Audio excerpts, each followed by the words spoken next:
Bismillahirrohmanirrohim. Assalamualaikum warahmatullahi wabarakatuh. Berjumpa kembali bersama Ibu Cucu pada video pembelajaran Akidah Akhlak kelas 3. Bagaimana kabarnya anak-anak kelas 3? Semoga semuanya sehat dan tetap semangat ya belajarnya. Baiklah, sebelum belajar kita berdoa terlebih dahulu. Bismillahirrohmanirrohim. Robbi zidni ilma warzuqni fahma. Amin. Pada video pembelajaran kali ini kita akan belajar pelajaran 5 dengan tema berbakti kepada orang tua. Namun sebelumnya anak-anak kita saksikan video kisah Nabi Ismail. Berikut videonya, selamat menyaksikan. Kisah masa kecil Nabi Ismail alaihi salam. Ismail adalah anak Nabi Ibrahim dari istri keduanya, yaitu Siti Hajar. Oleh karena suatu alasan, Nabi Ibrahim terpaksa meninggalkan mereka di lembah tandus bernama Faran atau Mekah. Hajar sungguh wanita yang saleh. Ketika perbekalannya telah habis dan Ismail kecil terus menangis karena lapar, ia tetap sabar dan terus berdoa kepada Allah. Ya.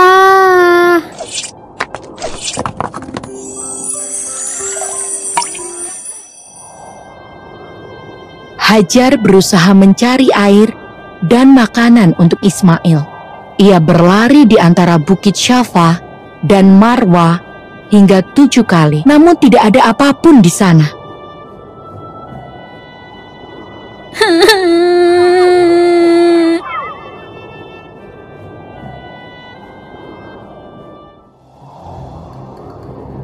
Allah memang Maha Pengasih. Allah menjadikan sebuah mata air yang jernih dari hentakan kaki Ismail.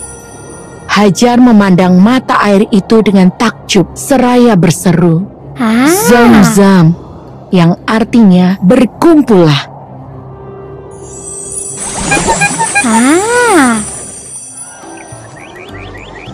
Sumur Zam-zam terus mengalir tanpa pernah kering. Para pedagang Arab sering singgah di sana.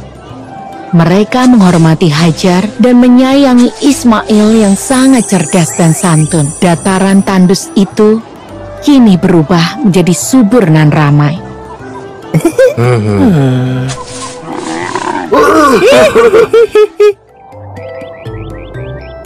Setelah bertahun-tahun, Nabi Ibrahim memutuskan untuk mengunjungi Hajar dan Ismail. Nabi Ibrahim bersyukur Ismail tumbuh menjadi pemuda yang saleh. Allah memberikan perintah kepada Nabi Ibrahim melalui sebuah mimpi. Dalam mimpi itu, Nabi Ibrahim menyembelih Ismail sebagai bentuk ketaatan Nabi Ibrahim kepada Allah.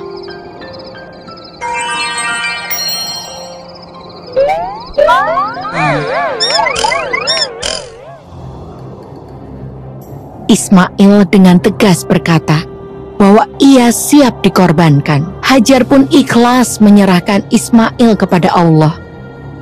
Ketika itu, iblis datang dan berusaha menggoyahkan iman mereka. Namun usaha iblis gagal.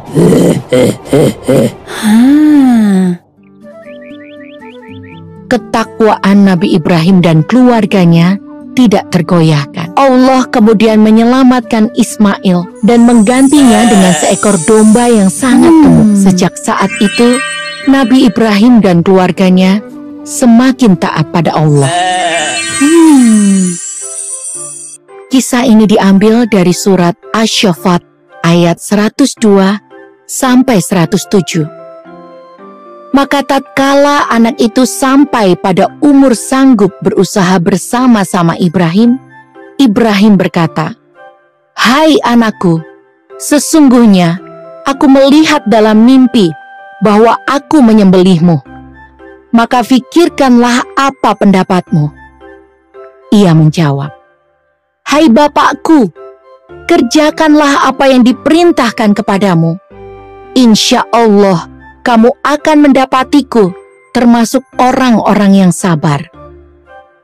tatkala keduanya telah berserah diri dan Ibrahim membaringkan anaknya atas pelipisnya, nyatalah kesabaran keduanya.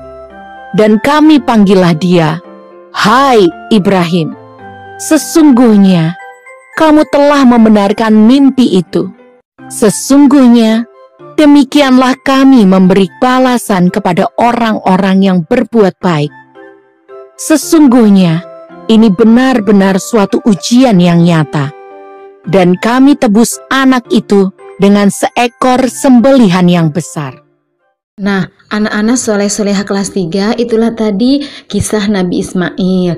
Nabi Ismail adalah anak yang soleh. Ia taat kepada Allah dan berbakti kepada kedua orang tuanya. Allah menguji ketaatan Nabi Ismail alaihissalam kepadanya dan kepada orang tuanya. Nah, ini adalah sosok anak yang berbakti yang harus kita teladani, ya, Nabi Ismail alaihissalam. Baiklah, sekarang kita akan membahas pengertian berbakti kepada orang tua. Apa itu berbakti kepada orang tua? Berbakti kepada orang tua disebut juga dengan birrul walidain, berarti berbuat baik kepada kedua orang tua. Nah, dengan apa? Tentu dengan bersikap sopan santun, hormat, dan berhati lemah lembut kepada kedua orang tua. Orang tua telah susah payah mengandung, merawat, dan membesarkan kita. Nah, kita berbakti kepada kedua orang tua yaitu sebagai bentuk ketaatan dan rasa syukur kita kepada Allah Subhanahu wa taala karena telah memberikan orang tua kepada kita. Ya, coba bayangkan bagaimana rasanya jika kita tidak memiliki orang tua. Tentu kita akan sedih dan kesepian. Tidak ada yang menyayangi kita seperti sayangnya orang tua kepada kita. Nah, selain itu, kita berbakti kepada orang tua untuk membalas jasa dan kebaikan mereka selama ini. Walaupun jasa-jasa mereka tidak akan bisa dibalas ya oleh Intan Permata sekalipun, saking besarnya jasa kedua orang kita. Nah, selama ini coba siapakah yang merawat kita dari kecil? Siapa yang mencari nafkah untuk kita? Siapa yang membiayai sekolah kita? Siapa yang memberi kita baju dan memenuhi kebutuhan kita? Nah, ibu kita telah mengandung selama 9 bulan tanpa rasa lelah. Kemudian melahirkan kita. Walaupun harus rela mempertaruhkan nyawanya agar dapat lahir dengan selamat. Ibu kemudian menyusui, merawat, dan menyayangi kita agar kita dapat tumbuh dengan baik sampai besar. Ayah juga mencari nafkah agar dapat memenuhi kebutuhan keluarga. Nah, sudah sepantasnya lah kita berbuat baik dengan sebaik-baiknya untuk menyenangkan hati mereka. Kita patuhi perintah mereka. Selama mereka masih hidup, kita masih punya kesempatan untuk membalas jasa mereka. Sebagaimana Allah Subhanahu wa taala berfirman dalam surat Al-Isra ayat 23. Bismillahirrahmanirrahim. Wa qada rabbuka alla ta'budu illa iyyahu wa bil walidaini ihsana. Imma yablughanna indakal kibara ahaduhuma aw kilahuma fala taqul lahuma uffin wala tanharhuma wa qul lahuma qawlan karima, yang artinya, dan Tuhanmu telah memerintahkan agar kamu jangan menyembah selain Dia, dan hendaklah berbuat baik kepada ibu bapa. Jika salah seorang di antara keduanya atau kedua-duanya sampai berusia lanjut dalam pemeliharaanmu, maka sekali-kali janganlah kamu mengatakan kepada keduanya perkataan dan janganlah kamu membentak keduanya, dan ucapkanlah kepada keduanya perkataan yang baik. Nah, kewajiban-kewajiban anak terhadap orang tua apa aja? Yang pertama, berbuat baik kepada orang tua dengan perkataan atau perbuatan. Anak yang baik dan soleh tidak akan membentak orang tua. Anak yang baik akan bersikap lemah, lembut, dan sopan santun. Yang kedua, rendah hati dan bersikap penuh kasih sayang pada orang tua. Yang ketiga, mendoakan keduanya baik semasa hidupnya ataupun ketika sudah meninggal.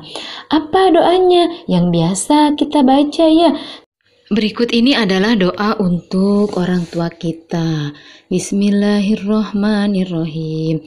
Allahumma gfirli wali walidayya warhamhuma kama rabbayani shaghira. Ya Allah, ya Tuhanku, ampunilah aku dan ampunilah kedua orang tuaku dan sayangilah mereka seperti mereka menyayangiku di waktu aku masih kecil. Amin. Nah, yang keempat, mentaati keduanya dalam kebaikan. Yang kelima, memintakan ampunan bagi kedua orang tua yang seperti tadi mendoakan orang tua kita. Yang keenam, patuh berbakti melaksanakan perintah orang tua dengan ikhlas. Yang ketujuh, menyenangkan hati orang tua. Jika sedang gelisah, kita bisa menghibur mereka. Insya Allah anak-anak kelas 3 memahaminya. Anak-anak soleh-soleha kelas 3, ayo kita meneladani yang tadi pertama, kisah Nabi Ismail yang patuh kepada orang tua. Insya Allah semoga anak-anak kelas 3 selalu berbuat baik kepada kedua orang tua ya, sebagai perwujudan syukur kepada Allah Subhanahu wa Ta'ala. Yuk senantiasa berbakti kepada kedua orang tua kita. Nah, untuk tugas pada minggu ini yaitu anak-anak silakan mengisi uji kompetensi halaman 56 sampai 58 bagian 1 dan 2. Alhamdulillah selesai sudah video pembelajaran kita kali ini.